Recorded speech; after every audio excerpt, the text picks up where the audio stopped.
Welcome to Meet the Candidates 2013, a voter education program brought to you by the Shakopee Chamber of Commerce. My name is Angie Whitcomb. Our hope is that these candidate profiles and interviews will help you, the voter, understand your choices when it comes to the 2013 election. We ask voters to arm themselves with the information necessary to make educated choices and to get out the vote on November 5th. Please visit the Chamber website to find out information about future candidate debates, as well as polling hours and locations. And thank you for making the Shakopee Chamber and Visitors Bureau your election information resource. Hi, and welcome to Meet the Candidates 2013, a voter education program brought to you by the Shakopee Chamber and Visitors Bureau. My name is Angie Whitcomb, and today I am joined by school board candidate Mary Romansky. Mary, thanks for being here today. We appreciate it. Thank you for having me. You're welcome. Why don't you start by telling our audience at home a little bit about yourself? I've been on the Shakopee School Board for 16 years, and this will be starting my 17th if I get reelected. I have a husband who works for the Burnsville Egan Savage School District as a technology manager, and I have a son who graduated in 2001 who's a civil engineer and lives with his wife and my first grandchild in Shakopee, and I have a daughter who graduated in 2006 from the Shakopee School District who is now student teaching on her way to become a early childhood special ed teacher. In my spare time, I run a nonprofit that I started last year myself. It's called Good to Go Kids. We started out by providing food for students on the weekend over at Jackson Elementary, as well as at the high school and at the River Valley Special Education Center in Jordan. I'm planning on expanding it this year by providing graduation pictures for high school seniors who can't afford it, as well as provide 5 graduation parties for students who need a little incentive to graduate, and this would give them a chance to show off that they actually succeeded. And I'm planning on growing it even further by helping the Southwest Metro Co-op with their program for pregnant and parenting teens, and just growing it throughout the year and helping students where I can and kids that need special help. Great. Well, Mary, in your view, what has the district done well over the past 5 years, and what areas do you see that you would focus on for improvement if reelected? Well, I think the first thing that stands out is we've increased our academics. Our students are doing better on their test scores. It's been a gradual increase, but we are working on it.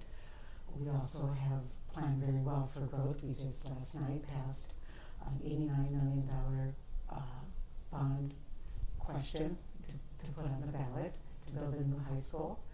And we also have provided different classes for different students and their needs, primarily like Project Lead the Way, College in the Schools. So we are providing a broader education that we didn't do when we had a smaller group of students.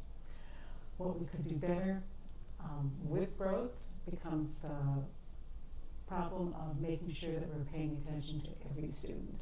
Students tend to become numbers and get lost in the shuffle. We also need to provide programs for students who are in the middle. We have gifted and talented programs. We also have wonderful programs for our special needs students, but at times we kind of ignore the C student, and what we could do to help them is what we need to change. Okay, great. Mary, what are the outputs that matter most to you? And if re-elected, how will you be accountable for those as a school board member?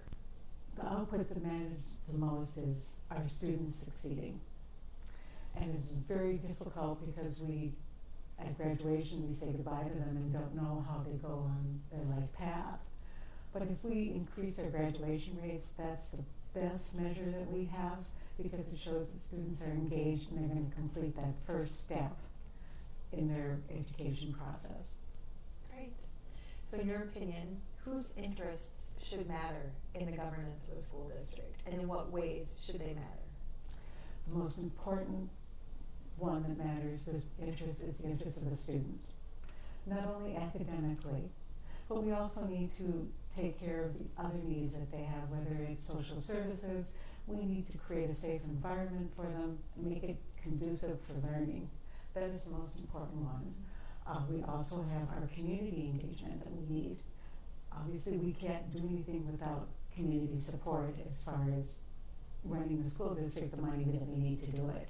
We also need their help in making the students more rounded and more community oriented. And the third partner that we have is our prospective employers.